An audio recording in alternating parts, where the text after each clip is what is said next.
Всем привет, это Денис Вебер, и я заметил, что почти каждое мое видео так или иначе связано с какими-то ностальгическими вещами. Видимо, ностальгия по прошлому сидит где-то в душе каждого человека и с завидной периодичностью дает о себе знать. В детстве я просто грезил о конструкторе Лего. Думаю, что каждый хоть раз собирал или просто слышал о нем. В то время этот конструктор был достаточно дорогой игрушкой, и, к сожалению, со временем ничего не поменялось. Компания Лего была основана в далеком-далеком 1932 году датчанином, который работал плотником. Не буду рассказывать о том, как она пришла к успеху, вы и без меня прекрасно знаете, каким гигантом Лего является сейчас. В компании в хорошем смысле помешаны на качестве своего продукта и его максимальном продвижении. Только мультфильмов про Лего Звездные войны было снято целых 8 штук. Помню, как в один Новый год нашел под елкой вот такой набор. Этот набор на самом деле был лучшим подарком моего детства. Давайте представим на минуту, что вы можете получить вообще любой набор Лего, какой только захотите, и при этом не тратить деньги. Конечно же, я не про ограбление магазина. Я подумал, что если нет возможности купить Лего, можно его создать. Пусть оно будет в виде 3D модели, но так у него появится даже больше возможностей, чем у обычной игрушки. Я посмотрел каталог Лего и выбрал модельку, которая мне понравилась больше всего. Как обычно, я понятия не имел, как правильно подойти к созданию Лего в 3D, но скажу наперед, что в итоге я смоделировал детальки, создал анимацию сборки и даже небольшую простенькую сцену, куда поместил тот самый крутой Лего Джип. Готовую сцену вы сможете оценить ближе к концу видео, а сейчас я предлагаю посмотреть, с какими трудностями мне пришлось столкнуться, когда я захотел свой бесплатный набор Лего.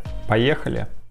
Когда я выбирал модельку, не посмотрел на количество деталей, которые нужно для нее моделить. Вернее сказать так, я не придал этому особого значения. Ведь если написано 665 деталей, можно смело делить их на 2, потому что детали повторяются. Всего я насчитал 107 деталек, часть из которых повторяется в разных цветах. А это значит, что нужно будет создавать около 100 моделей. Честно сказать, у меня до сих пор эти детальки перед глазами. В интернете есть готовые инструкции ко всем современным наборам Лего, поэтому я скачал инструкцию и начал создавать детали. У меня было несколько настоящих деталек от старых наборов, на которые я бы мог ориентироваться, но их было совсем мало. Уже позже я догадался вбивать номер детали в Google и искать фото кубика в интернете, но у меня в любом случае не получилось бы точно угадать с размерами, поэтому в дальнейшем пришлось подгонять некоторые детали во время сборки. Начал я, как мне показалось, с главной детальки вообще во всей серии техник. Я давал странные названия всем моделям в процессе создания и такую назвал просто 13 серий по количеству дырок и цвету. В большинстве случаев детали в Лего Техник крепятся или через круглое отверстие, или через отверстие в форме креста. Нужно было хотя бы приблизиться к правильным размерам, чтобы потом возникло поменьше проблем. Когда основа для всех деталей с отверстиями разных форм была готова, я начал делать детали, которые используют как раз как соединители. Детали в инструкции и реальные детали конструктора выглядят по-разному, поэтому я делал что-то среднее между ними. Да простят меня фанаты Лего, если какие-то детальки выглядят иначе. Да и на видео все равно не получится рассмотреть все близко. Со временем я понял, что некоторые детальки можно получить, если объединить уже готовые. Это немного ускорило процесс, но я все равно старался не думать, сколько работы еще ждет впереди. Для кресла я взял готовый блок и примерно померил его размеры, потому что у меня как раз было и кресло, и такой блок. Но когда собирал модельку, пришлось больше всего менять именно кресло, потому что и с углом, и с размерами я все равно не угадал. С этой деталью получилась похожая ситуация. Вроде бы выглядит хорошо, но в момент сборки опять мимо. Вообще, в Лего любят использовать какие-то необычные детали. А еще они собрали свою же модельку Lamborghini в реальную величину. Я-то думал, что это мне приходят странные идеи в голову, но вы только посмотрите на это. Шестеренки тоже часто используются в Лего Техник. С их помощью работают механизмы, двигатели и другие подобные штуки. В нашем наборе шестеренки используются для поворота колес и лебедки. Делать их не так сложно, но снова нужно угадать с размерами. Такие детальки используются в джипе как рессоры для задних колес. Для них я взял части от уже готовых деталек, а саму пружину создал с помощью модификатора и кривой. Я до последнего не принимался за сложные детали. Не понимаю, на что здесь вообще можно рассчитывать. Из-за количества отверстий, направленных в разные стороны, такие детали было достаточно тяжело делать, но я был рад, когда все получилось. Хорошо, что модель модель джипа я решил делать не за 24 часа, как, например, рекламу Яндекс.Гоу. Кстати, вы можете посмотреть ее по подсказке. А то видео с Лего называлось бы «Создаю Лего за 24 по 5 часов» или что-то в этом роде. С покрышками для джипа я намучился. Если размер можно подогнать к уже готовой модели, рисунок протектора никак не получался у меня. У этой детальки части протектора выступают наружу и идут по диаметру колеса, а с другой стороны выступающие части отражены зеркально и слегка смещены по отношению к первой части. В общем, все так же, как в обычных покрышках. Не знаю, как делают покрышки, но я никак не мог равномерно распределить рисунок протектора и переделывал его с десяток раз, пока все не получилось. Последняя деталь из набора — модный литой диск для колеса с отверстиями. Ура! Я был действительно рад, когда доделал всю основу для сборки. Изначально я задумал не просто собрать модель, а потом как-то ее анимировать. Я решил, что если уж и собирать модель, то нужно показать анимацию сборки. Знаете, как трансформер, который превращается из робота в машину и наоборот. Я примерно представлял, как это делать, но анимация сборки заняла много времени. Надеюсь, что это стоило усилий и результат вам понравится. В инструкции было целых 114 страниц. Я просто добавил первую страницу и начал собирать детали одну за одной. Сама анимация сборки состоит из того, что для деталек создается два ключевых кадра. Первый на отдалении, а второй в нужном месте. Сначала я планировал собирать модельку небольшими частями, а потом соединять эти части и анимировать их одну за другой. Но, как я понял потом, так анимация бы растянулась и на нее было бы не так интересно смотреть. Под конец мне слегка надоело возиться с какими-то кусками машины, и я собрал модель целиком. Самое важное, на мой взгляд, было в том, чтобы во время перемещения деталек они не пересекались друг с другом. Я был максимально внимательным и надеюсь, что ничего не пропустил. В общем, тут, как всегда, было много боли и душевных страданий, но я сделал все точно так, как задумывал. Есть в блендере прекрасный инструмент, который называется Car Rig. С помощью него вы практически без проблем можете добавить машине физику. Главное дать правильные названия деталям кузова и колесам, чтобы программа сама правильно поставила риг. После какого-то количества попыток магия случилась, и модель машины стала практически как настоящая. Если посмотреть на коробку с моделькой, джип изображен в какой-то горной местности. Вдохновившись ей, я тоже создал горы и замерзшую реку, по которой будет передвигаться машина. Для создания гор в блендере есть замечательная процедурная генерация. После добавления нескольких шейдеров мы получаем случайно созданные горы, которые можно настроить так, как вам вздумается. Я создал путь для машины, по которому она должна двигаться, а на реку добавил небольшие сугробы со снегом. Я не делал упор на реализм, потому что основным героем видео является все-таки машина, но все равно старался делать так, чтобы было приятно смотреть. После саунд-дизайна и небольшой цветокоррекции прямо сейчас я готов вам показать то, что получилось.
Создание Лего в 3D далось мне действительно нелегко. Зато теперь, получив просто тонну нового опыта, такие проекты уже не будут вызывать столько сложностей. Надеюсь, вам понравилось это видео, и если вы хотите, чтобы я продолжил серию с Лего, ставьте лайк и пишите об этом в комментариях. Так я пойму, что вам интересны видео такого формата. Если вы что-то хотели сделать, но не решались начать, самое время сделать это прямо сейчас. Я всегда говорю, что нет ничего невозможного, главное просто захотеть. Обязательно подписывайтесь на канал и ставьте колокольчик, чтобы не потерять канал Poly Road в списке подписок. И до встречи! Скоро здесь будет что-то очень крутое.